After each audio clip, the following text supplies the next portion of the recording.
السلام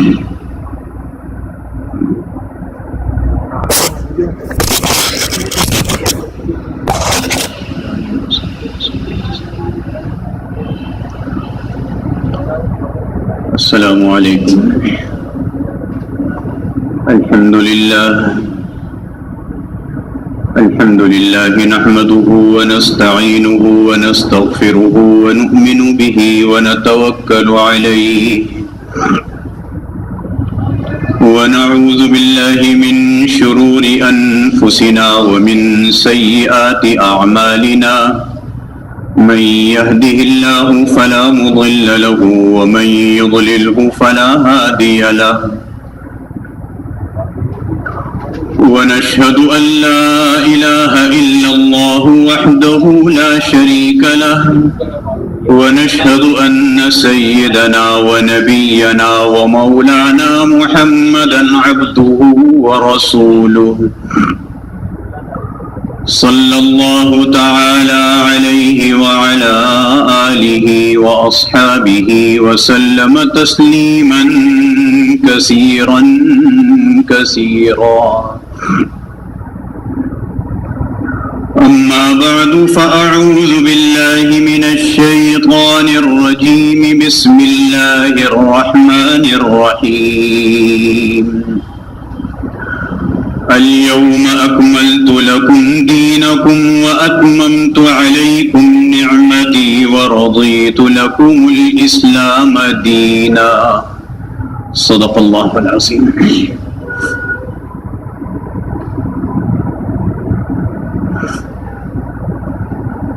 بزرگان محترم اور برادران عزیز،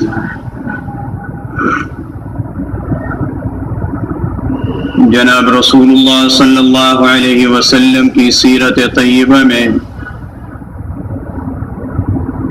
حجۃ الوداع کا بیان چل رہا تھا، اور یہ بات بتلائی گئی تھی کہ آپ نے حجۃ الوداع کا جو خطبہ ارشاد فرمایا اس میں نبوت کے دور کے 23 سال کی جو محنت تھی، اس محنت کو امت کے سامنے رکھا، اور یہ بات ارشاد فرمائی کہ جاہلیت کی ساری رسمیں میرے قدموں کے نیچے.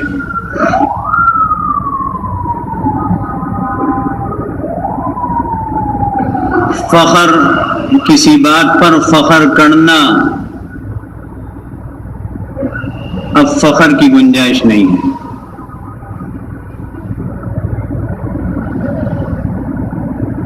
جناب رسول اللہ صلی اللہ علیہ وسلم نے اپنے متعلق فرمایا کہ میں اللہ کا آخری نبی اور رسول ہوں، اور تم اللہ کی آخری امت ہو. میرے بعد کوئی نیا نبی پیدا نہیں ہوگا اور تمہارے بعد کوئی نئی امت نہیں آئے گی. بالکل واضح اعلان. یہ بھی ارشاد فرمایا کہ تم لوگ واپس دور جاہلیت کی طرف مت جانا، اور دور جاہلیت کی طرف جانا یہ ہے کہ ناحق لوگوں کو قتل کرنا. یہ جاہلیت کا زمانے کی بات ہے. حضور علیہ الصلوۃ والسلام نے اسی حجۃ الوداع کے خطبے میں یہ بھی ارشاد فرمایا کہ آج سے پہلے کے جتنے بھی خون ہیں، جاہلیت کا زمانہ تھا. حضرت عائشہ رضی اللہ تعالی عنہا فرماتی ہیں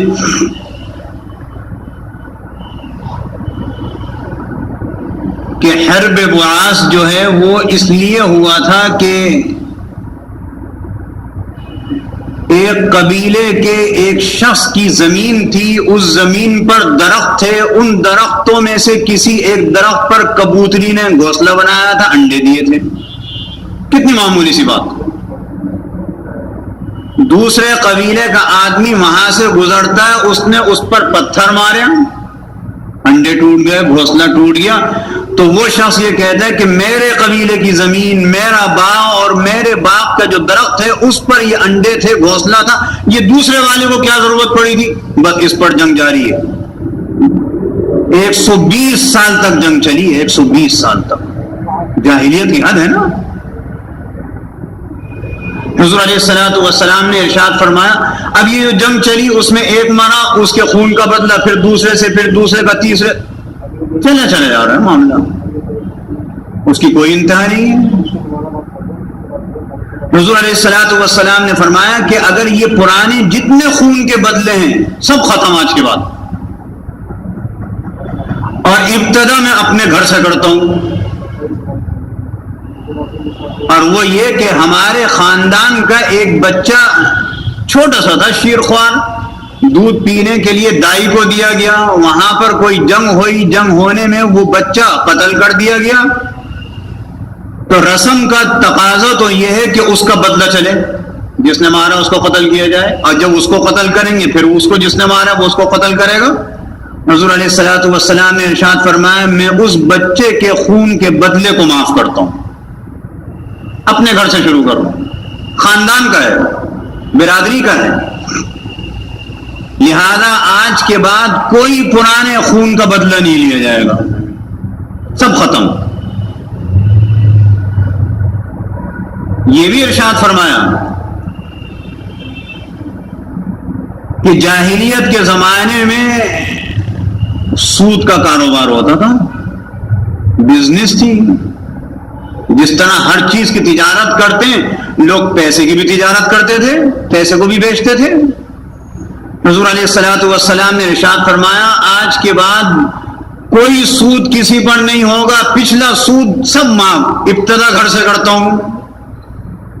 حضرت عباس رضی اللہ تعالی عنہ جو حضور اقدس صلی اللہ علیہ وسلم کے چچا محترم ہیں، ان کا کاروبار یہی تھا، پیسے کو بیچتے تھے، اس وقت تک سود حرام بھی نہیں ہوا تھا، مسلمان ہو گئے تھے، سود حرام نہیں تھا، پیسے کو بیچتے تھے، 1 روپیہ دیا بدلے میں 20 روپے لیں گے مثال کے طور پر۔ حضور علیہ الصلوۃ والسلام نے فرمایا سود بزنس نہیں ہے، سن لو سب جتنے بیٹھے، میں سب سے کہہ رہا ہوں، یہ جتنے بینکر بیٹھے ہیں نا، ساری سب سے زیادہ خرافات یہ کرتے ہیں، کہتے ہیں جی یہ بھی تو ایک بزنس ہے، یہ حضور علیہ السلام کے زمانے میں بھی بحث تھی، آج بھی بحث ہے، کہتے ہیں سود نہیں دیں گے، نہیں لیں گے، کاروبار کیسے چلے گا؟ اللہ کے بندو جب نہیں تھا جب بھی تو چلتا تھا، اگر تمہارا باپ سود میں نہیں پلا تھا، آج تم سود میں پل رہے ہو، تو تمہارا باپ بھی پلا تھا، تم نہیں پل سکتے؟ عجیب بات بتلاؤں، حضور اقدس صلی اللہ علیہ وسلم نے مکہ مکرمہ فتح کرنے کے بعد سیرت کے بیان میں آیا تھا، حنین کا معرکہ ہوا، طائف کا محاصرہ ہوا، 17 دن تک محاصرہ رہا، طائف فتح نہیں ہوا، حضور علیہ الصلوۃ والسلام محاصرہ اٹھا کے مدینہ منورہ چلے گئے۔ چند دنوں کے بعد طائف کے لوگ مدینہ منورہ آئے، اور دیکھیے پس منظر ان کا یہ، وہ کہہ رہے ہیں ہمیں فتح تو نہیں کر سکے نا، حضور علیہ الصلوۃ والسلام سے کہہ رہے ہیں آپ ہمیں فتح نہیں کر سکے، حقیقت بھی یہی ہے، اب ہم کلمہ پڑھنے کے لیے آئے ہیں، آپ ہمیں کلمہ پڑھا دیجئے، لیکن 4 شرطیں ہیں، یہ 4 شرطیں آپ ہماری پوری کریں۔ اچھا بھائی کیا شرطیں ہیں؟ پہلی شرط یہ ہے کہ آپ کہتے ہیں شراب حرام ہے، ہمارا کاروبار ہے شراب کا، ہمارے خطے میں تو پیدا ہی انگور ہوتا ہے، انگور اگر ایسے ہی کچا ہم مارکیٹ میں پھینک دیں تو اتنے پیسے نہیں ملتے جتنا اسے پکا کر اس کا رس نکال کر شراب بنا کر بیچیں تو پیسے ملتے ہیں، ہمارا تو کاروبار ہے، ہم شراب نہیں چھوڑ سکتے، نمبر 1 پہلی شرط۔ دوسری شرط یہ کہ آپ کہتے ہیں کہ سود حرام ہے، ہم تو سودی کاروبار کرتے ہیں، ہم سود نہیں چھوڑ سکتے، ہمارا بزنس ہے یہ۔ تیسری شرط آپ کہتے ہیں زنا حرام ہے، ہمارے ہاں تو مسئلہ یہ ہے کہ شادیاں بڑی عمر میں ہوتی ہیں، برداشت نہیں ہوتا، ہم زنا میں مبتلا ہوتے، ہم زنا نہیں چھوڑ سکتے۔ نمبر 4 آپ کہتے ہیں کہ نماز کو اس کے وقت پر پڑھو، ایک وقت متعین کرتے ہیں، ہم اتنی پابندی نہیں کر سکتے، ہم 5 بھی پوری نہیں پڑھ سکتے، ہم خود ہی متعین کہیں گے کون سی نماز کس وقت پڑھنی ہے، کیسے پڑھنی ہے، آپ ہمیں پابند نہیں کریں گے، یہ 4 شرطیں ہیں، آپ مان لیں اور کلمہ پڑھا دیں جیسا چاہے۔ آپ نے فرمایا منظور نہیں ہے، منظور نہیں مجھے۔ تم شراب نہیں چھوڑ سکتے، اسلام میں آنا چاہتے ہو، تم سود نہیں چھوڑ سکتے، اسلام میں آنا چاہتے ہو، تم زنا نہیں چھوڑ سکتے، اسلام میں آنا چاہتے ہو، تم نماز کو وقت پہ نہیں پڑھ سکتے، اسلام میں آنا چاہتے ہو۔ حضور نے فرمایا مجھے منظور نہیں ہے۔ آج بھی یہی بحث چل رہی ہے نا کہ سود بزنس ہے، کہتے جی وہ آپ دنیا میں دنیا کے معاملات جیسے چلیں، نماز میں ہم پر زور نہ دیں، ہم تیار ہیں آپ کے ساتھ چلنے کو۔ اللہ کے رسول نے فرمایا نہیں، سود حرام ہے۔ حدیث شریف میں آتا ہے کہ سود میں چلنے والا، اب یہ چلنے کا لفظ میں اس لیے استعمال کر رہا ہوں، ہر چیز آ گئی، سود کو اپنانے والا، سود کو جاری کرنے والا، سود کی لکھت پڑھت کرنے والا، جو اپنے اوپر نہیں خرچ کر رہا، دوسرے پر خرچ ہو رہا ہے، بینک میں بیٹھا ہوا لکھ رہا ہے۔ ایک آدمی ہے خود سود میں ملوث نہیں ہے، لیکن اپنے مالک کا نوکر ہے، وہ اسی کام میں اس کا ہاتھ بٹا رہا ہے، خود سود میں نہیں ہے لیکن یہ بھی اس میں شامل ہے۔ جس طریقے سے بھی سود پر چلنے والا ہو، حدیث شریف میں آتا ہے یہ اتنا بڑا گناہ ہے کہ اگر تم اپنی ماں سے زنا کرو تو اتنا بڑا گناہ نہیں ہوگا، حالانکہ کتنا بڑا گناہ ہے، ایک تو زنا اور وہ بھی اپنی ماں سے۔ حدیث میں فرمایا کہ سود اس سے بھی بڑھ کر ہے۔ اور یہ بات یاد رکھیے، سودی ادارے جتنے تھے یہ تو ہم نے اپنی مختصر سی زندگی میں انہیں تباہ ہوتے ہوئے دیکھا ہے۔ آپ اگر کوئی سودی ادارے میں ہیں وہ بھی دیکھ لے گا سودی ادارے تباہ ہوتے ہیں۔ اللہ نے کتنے واضح طور پر فرمایا، احل اللہ البیع وحرم الربا، تجارت حلال ہے، سود حرام ہے، پیسے کو بیچ نہیں سکتے، لیکن اس پیسے سے کوئی دوسری جنس خریدتے ہیں، آپ اس کی تجارت کرتے ہیں، اس پہ منافع ہوتا ہے، اللہ نے حلال قرار دیا۔ یہ بات میں زور دے کر اس لیے کہہ رہا ہوں کہ لوگ کہتے ہیں جی سود کیسے حرام ہو سکتا ہے، دنیا کیسے چلے گی، اگر دنیا نہیں چلتی تباہ ہو جائے تب بھی سود حرام ہے، یہ حلال نہیں ہو سکتا، اس کو سمجھیے۔ لیکن میں یہ نہیں کہہ رہا، اس بات کو بھی سمجھ لیجیے، میں یہ نہیں کہہ رہا کہ اگر کوئی سودی ادارے میں ملازم ہے اور اس کے پاس کوئی دوسرا کاروبار نہیں ہے، دوسری ملازمت نہیں ہے تو آج ہی استعفیٰ دے دے، میں یہ بھی نہیں کہہ رہا، میں یہ نہیں کہہ رہا۔ لوگ پوچھتے ہیں مولوی صاحب ہم تو بینک میں ملازم ہیں، ہم چاہتے ہیں ہم اس کو چھوڑ دیں، بھائی آپ کے پاس دوسرا اس کا متبادل ہے؟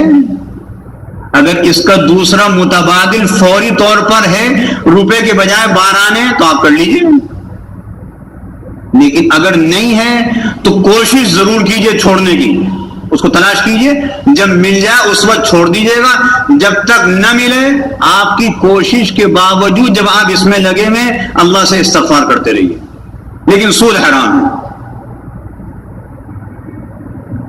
آج ہماری حکومتیں کہتی ہیں بھئی سود پہ ہم کام نہیں کریں گے تو ملک نہیں چل سکتا،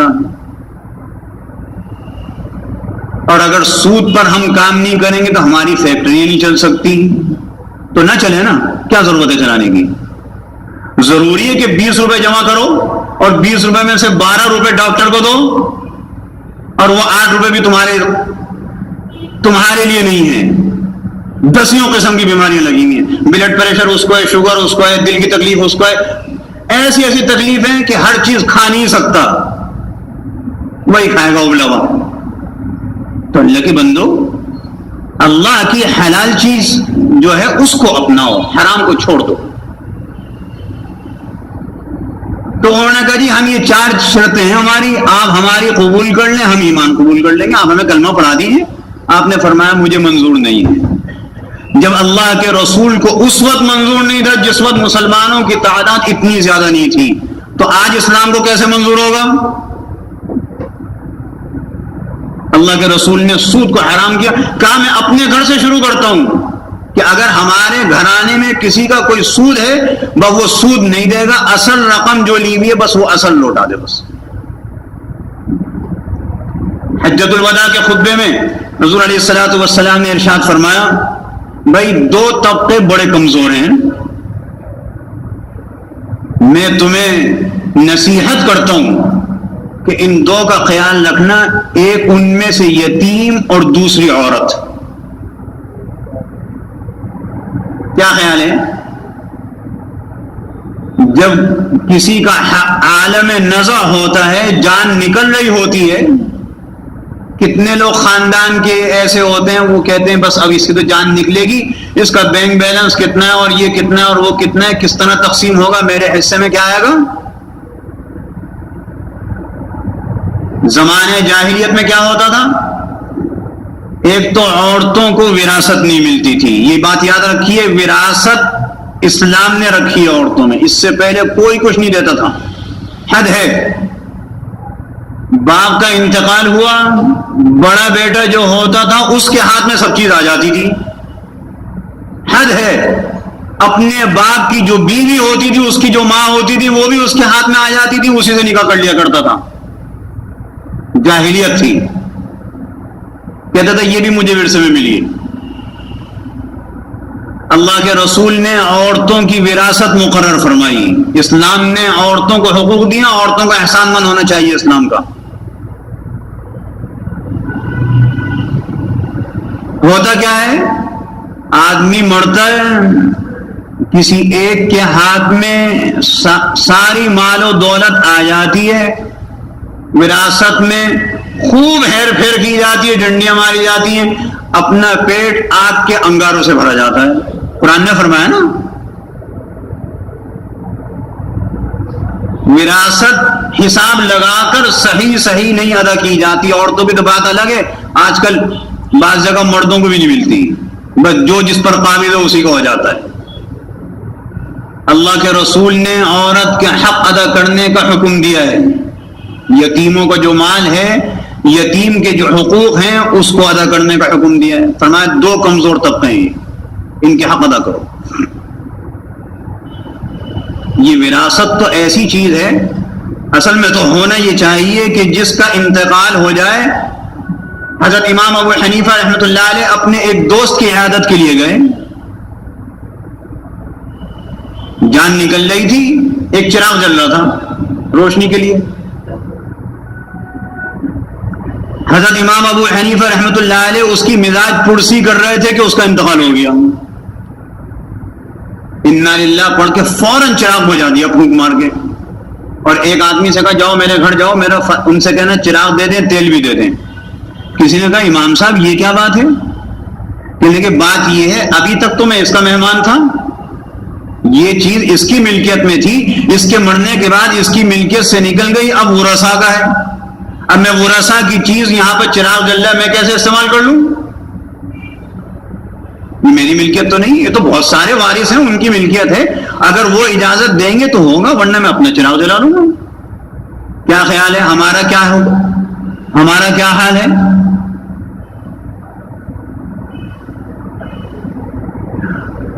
کسی کا انتقال ہوتا ہے، انتقال ہونے کے بعد وراثت تقسیم ہونے سے پہلے اس کی جو اوپر کی چیزیں ہوتی ہیں، کپڑے وغیرہ یا اور بھی کوئی چیز، ہم آپس میں تقسیم کر لیتے ہیں، جائز نہیں ہے، یہ وراثت ہے، اس کی اولادوں کا حق ہے، وارثوں میں جب ہو جائے ان کی مرضی جس کو چاہیں دیں،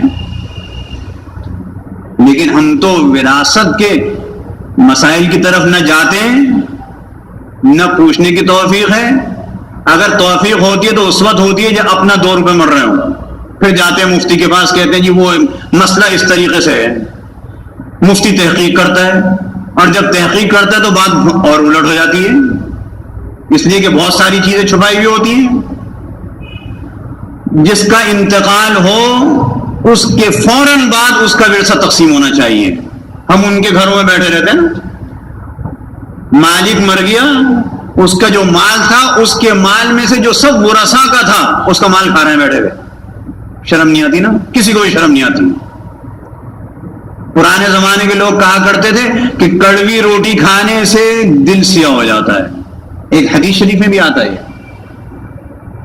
کڑوی روٹی کسے کہتے ہیں؟ دفنا کے آئے سارے ہٹے کٹے لہیم شہیم سب وہاں بیٹھے ہوئے.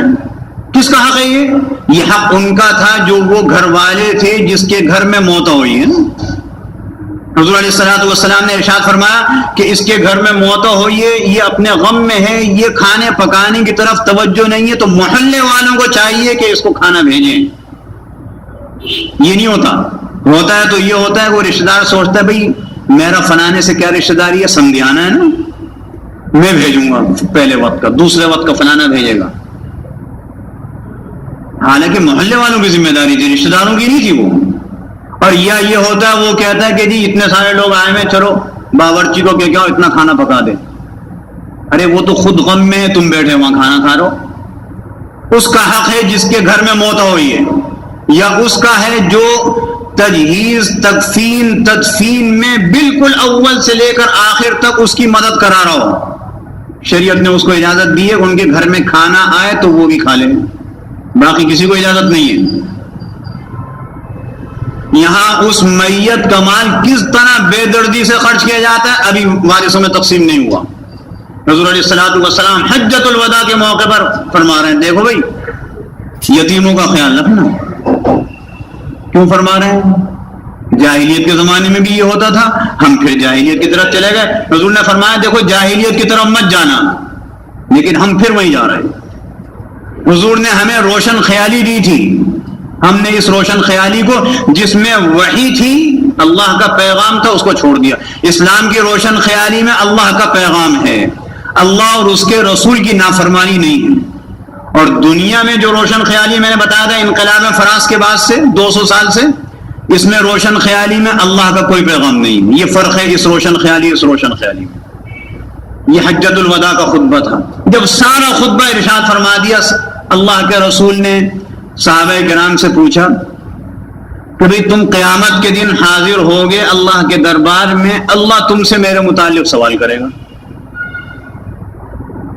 سوال ہوگا کہ میں جو اللہ کا نبی اور رسول ہوں، اللہ نے مجھے جو پیغام دیا تھا، یہ پیغام میں نے تمہیں کس طرح پہنچایا کہ نہیں پہنچایا؟ تم کیا جواب دو گے؟ بلغت وادیت ونصحت، آپ نے بات بھی پہنچا دی، حق بھی ادا کر دیا، نصیحت بھی کر دی، سب چیز کر دی، ساری بات پہنچا دی. جب یہ جواب صحابہ کرام نے دے دیا، اللہ کے رسول نے شہادت کی انگلیاں اٹھائی نا اور کہا اللہم اشہد اللہم اشہد اللہم اشہد، اے اللہ ان پر گواہ رہیے گا. انہوں نے کہا ہے کہ میں نے پیغام پہنچا دیا. احادیث مبارکہ اتنی محفوظ ہیں، لوگ کہتے ہیں ان احادیث کا کیا اعتبار، یہ تو اتنے 100 سال کے بعد آئی ہیں.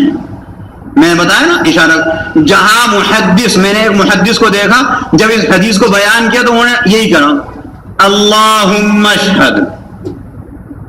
حضور علیہ الصلوۃ والسلام نے اس طرح اشارہ کیا. اور حضور علیہ الصلوۃ والسلام سے جن صحابہ نے دیکھا وہ آگے جس طرح یہ حدیث پہنچا رہے ہیں اسی طرح اشارہ کر کے بتا رہے ہیں. آج تک جب یہ حدیث بیان ہوتی ہے یوں ہی بتلایا جاتا ہے اللہم اشہد. گزشتہ جمعہ حدیث بتلائی تھی، حضور علیہ السلام نے فرمایا میرے اور قیامت کے درمیان اتنا فرق ہے جیسے یہ درمیان والی انگلی اور شہادت کی انگلی. جب یہ حدیث بیان ہوتی ہے تو انگلیاں اسی طرح کر کے دکھلائی جاتی ہیں، اتنا فرق ہے. شہادت کی انگلی کتنی چھوٹی ہے درمیان والی سے، اور یہ کتنے آگے، اتنا فرق ہے میرے اور قیامت کے درمیان. احادیث محفوظ ہیں، اور جو احادیث کے نام پر ایسی من گھڑت کسی نے شامل کر دی تو محدثین نے ان کی بھی نشاندہی کی ہے، اتنی محفوظ ہیں. اس لیے ان فتنوں کی طرف کان مت لگایا کیجیے. میں آپ کو کہہ رہا ہوں یہ فتنے ایسے فتنے ہیں. حضور علیہ الصلوۃ والسلام نے ارشاد فرمایا قیامت سے پہلے ایسے فتنے آئیں گے جیسے سمندر کی لہریں، ایک ادھر سے آ رہی ہے ایک ادھر سے آ رہی ہے، یہ ابھی ختم نہیں ہوتی، پیچھے سے اور بڑی آ جاتی ہے، فتنہ ختم نہیں ہوں گے. اور اس سے بچنے کا یہی طریقہ ہے کہ ایک تو ان کی طرف توجہ نہ کی جائے، اور اللہ رب العزت سے دعا کی جائے اللہم انا نعوذ بک من الفتن ما ظہر منها وما بطن، اے اللہ ظاہری باطنی جتنے فتنے اللہ سب سے ہماری حفاظت فرما دے۔ یہ حجۃ الوداع کے متعلق چند باتیں عرض کی گئیں، باقی انشاءاللہ آئندہ عرض کیا جائے گا۔ اللہ رب العزت یقین کامل کے ساتھ عمل کی توفیق عطا فرمائے۔ وآخر دعوانا الحمد للہ رب العالمین۔